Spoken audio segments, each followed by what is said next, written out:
I just remember it being really funny in the changing room before games. If you'd had a bad day and then Dan walked in, it almost immediately lifted the group. He was cheeky. People knew him for being cheeky. Dan was the life and soul of parties. On the outside, Dan was happy and full of life, but his family say he struggled with his mental health. Dan ended his life in October 2021. Like a lot of people with mental health, they don't talk about it. A few people have criticised and says, well, didn't you see the warning signs? Didn't you see the signs or the symptoms? Well, you show me the signs and symptoms of mental health. There actually is smiling depression.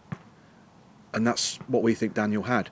The night in question, I got a phone call by a firefighter who needed assistance, and I attended that in an off-duty capacity. Unfortunately, where Dan is no longer with us with the outcome.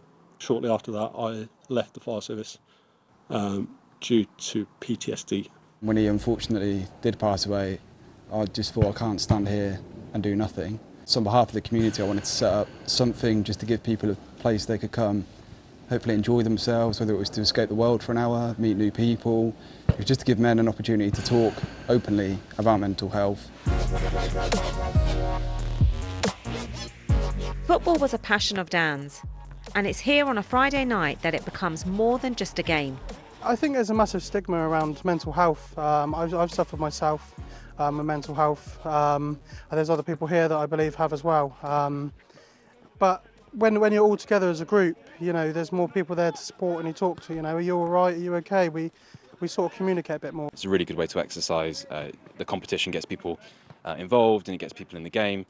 Everybody here is so friendly, and everybody knows that if they need to come here to just get something out of the system, they can, or if they want to come and talk to someone, they can as well. So it's a really friendly environment, and we all love just having a kickabout mostly. The sessions are open to anyone over 18, no matter what their ability, and have been backed by the charity Oxfordshire Mind, who have sent counsellors along to previous games. There's no pressure on anyone, and it's a way of forgetting life for an hour. And that's all we do. We have a laugh, joke, and we play football.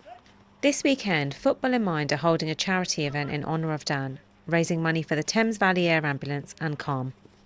What do you think of this being Daniel's legacy? How does that make you feel? Proud and sad at the same time, because I'd rather him be here than not have to do this at all. It's just a respect, you know, an honour for him to know that everyone's thinking about him, and he'll never be forgotten because you can't forget him. I guess it's given a sense of purpose that we can do something in remembrance of Dan.